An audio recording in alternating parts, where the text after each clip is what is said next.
Ayant de grade 1008, les mares fronts agitées par des ombre astreintes. Wait, hold on. Sorry about that.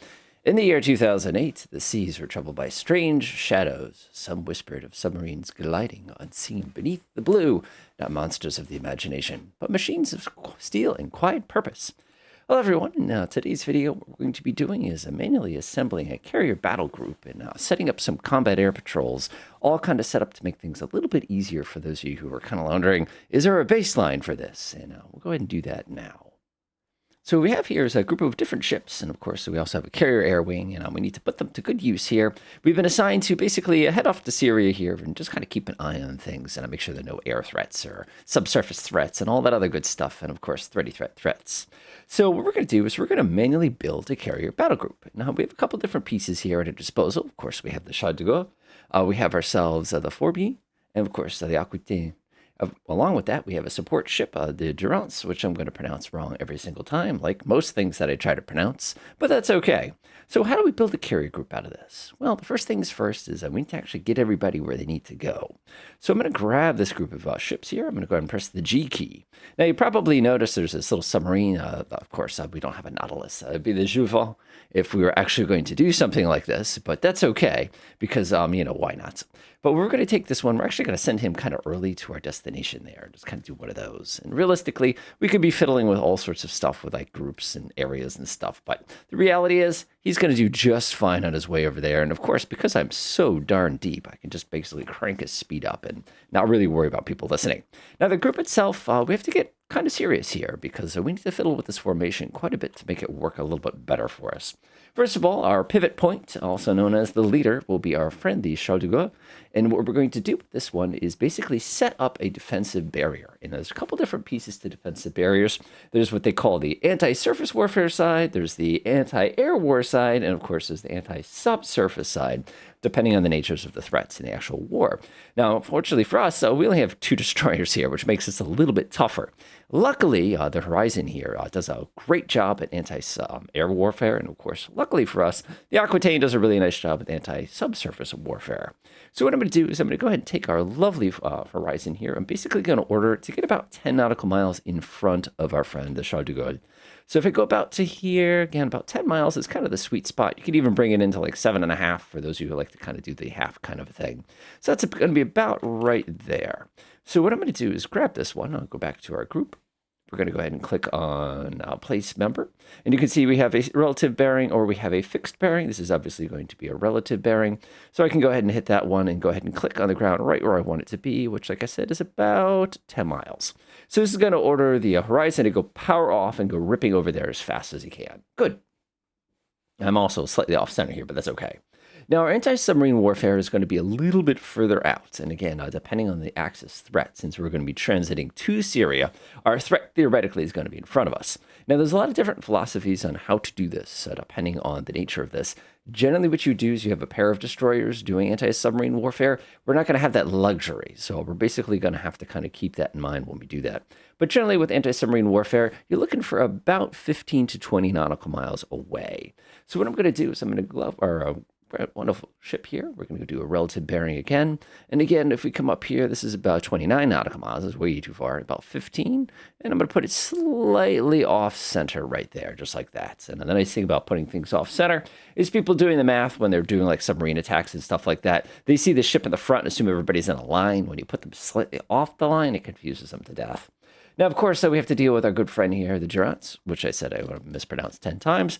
This thing basically chills right next to the carrier. That's really its only defense is the carrier's air defense. The nice thing, too, is, we have some 20 millimeter cannon. Now, like, it's not going to do that much for us. So what I'm going to do is I'm going to do a relative bearing and basically park it right here, which is going to be, I think that's about 2.5 miles. It's about a mile. That's fine. That'll do the deed. Of course, if the carrier itself needs to rearm, refuel, it has got a ship basically to get us going. Now, our submarine is already on the way. He's going to be chewing way, way, way off there. And believe it or not, he actually has really, really good ears. So it's going to make it pretty easy. So this group's going to get together. What I like to do when I'm kind of assembling a group is I kind of like to give them a gentle destination so they sort of all cut each other off, because it's going to take them some time to kind of get into position. One of the tricks to this, though, is remembering that it's going to take them time to form up. So what you really want to do here is you want to slow them down during this forming up sort of stage here. We'll make about 10 knots here. We don't need to do steerage or anything like that, but it is important that these other vessels do get into position. Now, if I bring up the other vessel itself real quick, just by clicking on him, you can see he's going pretty darn, actually, he's making good time, my bad. He's ripping here, which is what we want. As a matter of fact, if I pop this up, you'll notice here that I can set sprint and drift if I wanted to, just for the purposes of basically getting them going quicker. But this is perfectly fine, and they're going to come snapping around and basically line ourselves up, and then we're going to be ready for the actual transit into the danger zone, so to speak. All right, so let's go ahead and grab this. I'm going to do an acceleration waypoint, and then we're going to stay kind of away from Cyprus and make our way that way. But let me get my acceleration waypoint. That's just a quick slang term for one that we're going to change our speed here. So we'll pop up to cruise speed when we get there. We'll stay at this kind of like 10 knot semi-steerage here. And of course, this guy's got to go faster than us no matter what. He's basically going to look in the water for any subs or anything like that. Hey, I just found Mew. Where's that Atlantis? I don't know which one that is. All right, so that's taken care of. Let's get our combat air patrol going. Now, the combat air patrol, relatively straightforward. The big thing, again, is threat access. But first thing we need to do is establish our AWACS coverage. So what I'm going to do is I'm going to measure out about, usually it depends kind of on the situation here. Usually it's half the distance of your longest AWACS. So I'm sorry, cap. Generally, my cap is going to be about 150 miles out, which is about here, which puts our AWACS here. AWACS, it's a new one. And what I like to do, again, is I like to offset it slightly. Just a little bit over, again, trying to stay clear of Cyprus there. So I'm going to come down here. I'm going to add a waypoint. This is going to be a fixed waypoint relative to our carrier group. So I'm going to go ahead and call this AWACS loop. And what some people do is they'll actually loop the AWACS kind of along here. I don't think that's a bad idea. I'm just going to be lazy and make them do a power donut because, well, keep it simple, right? Let's see, mission reference points. We're going to do a fixed reference point right there. Click on the carrier group, boop, and that's going to be awesome. Let's go ahead and get that guy going. Head to our support. Looks good. Let's grab our AWACS. Who do we have today? We have Ile de Hawk, we have Soucoupe Volant, and Sauve-moi. That's fantastic. All right, let's go top that down there real quick. We're going to say 1 unit at a time, and we're going to make sure they turn on the radar when they get there. That's just a little tiny thing, but that's okay. MCON settings, we're just going to adjust it to allow radar, because obviously we need that. And of course, they should be able to come back and forth pretty effectively. Now, if we wanted to, we could have them go out and come back. I don't think that's necessary. I think it's perfectly fine to do it the way we did it. And again, we've got AWACS loop. It's just 1 point. It's continuous loop if you want. It'll work perfectly fine. All right, that's all set. So they're going to come take off there. Again, that's usually the first thing I launch. If you want to cheat a little, you can actually come in here real quick, and you can actually grab one of them, like this one, for example, Ile de Hawk, and just launch him individually, and he becomes like the designated first AWACS plane, and it just kind of makes it easier.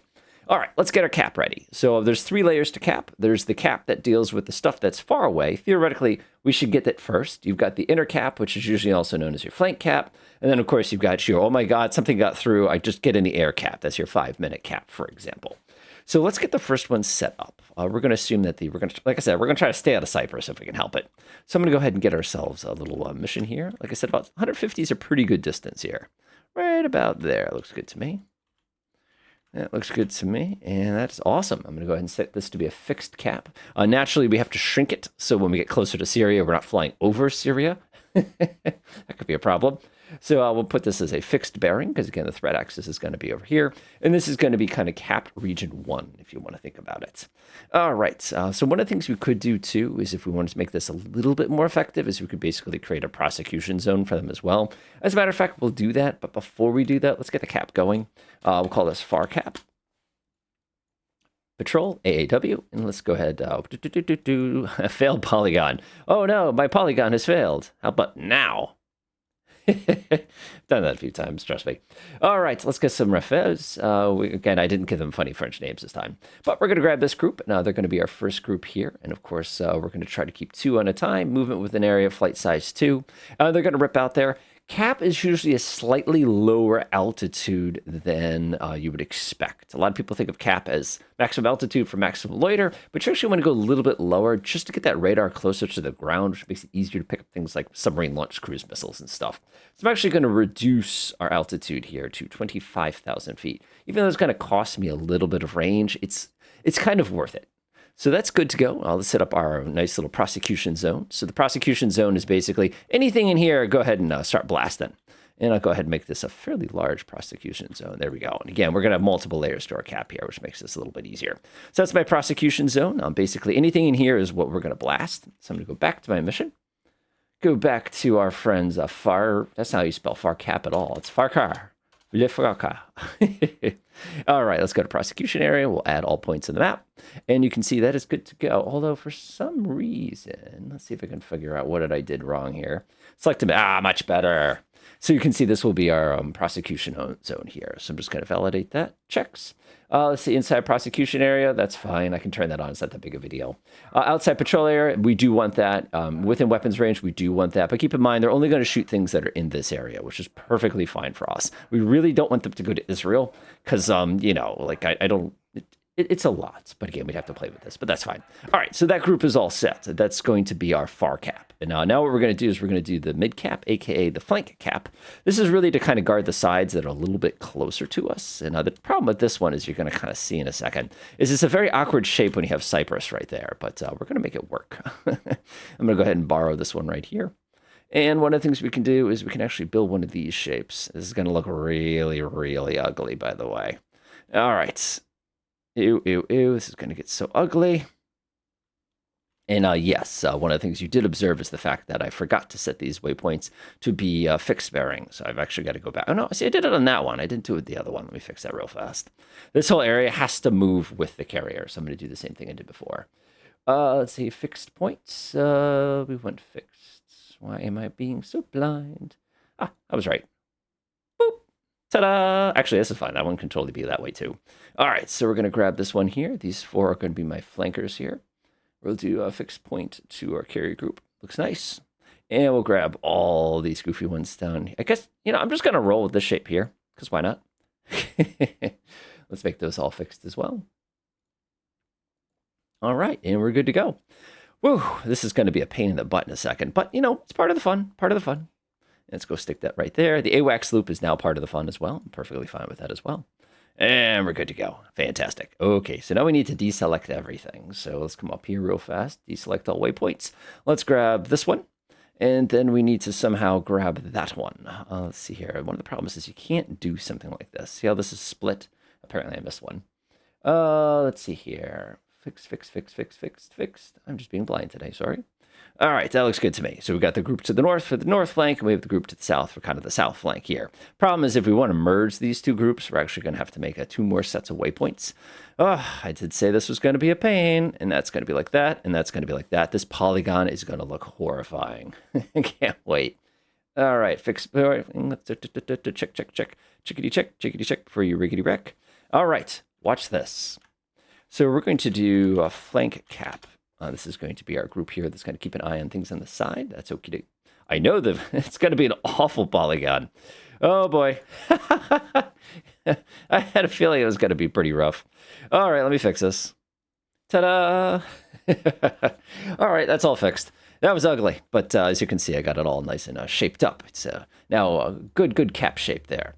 All right, so let's go ahead and grab my next units here. This is going to be a 12th flotille. Toss them in there like that. So we're going to do the same basic thing we did before. Again, keep that station altitude a little depressed so you get better reach for radar. I'm not going to set up a prosecution area for these. These folks know what to do when they get there, kind of a thing like that. All right, that looks good to me. That looks good to me. Good. Flight size 2, 1/3 rule, set, city, set. Whoa, okay. So now what we're going to do is we're going to get, I call it the Alert Status 5 group, and that's the people who are going to basically be chilling on the deck, ready for emergencies. Now, one of the things you could do, of course, is you can set up an opportunity intercept mission around the carrier. I don't want to do that because as soon as they see a red dot appear on the screen, they're going to panic and go. We don't necessarily want that for this particular mission. As obnoxious as it's going to be, I'm just going to leave them on the deck, and if I need them, I will manually launch them, especially if it's an operation this small. Okay, ready to launch some airplanes? Because I certainly am not. Let's do it. So I'm going to go ahead and speed up time here. I'm actually going to deselect everything. You got to kind of watch the party here. This is gonna get a little silly in a few seconds here. All right. And what I should do is I'll grab TAC view real fast. Now that I fixed some of the boo-boos that I was doing earlier. I'm so glad they fixed that bug with the invisible units. There they go. I'll let you enjoy the sound effects.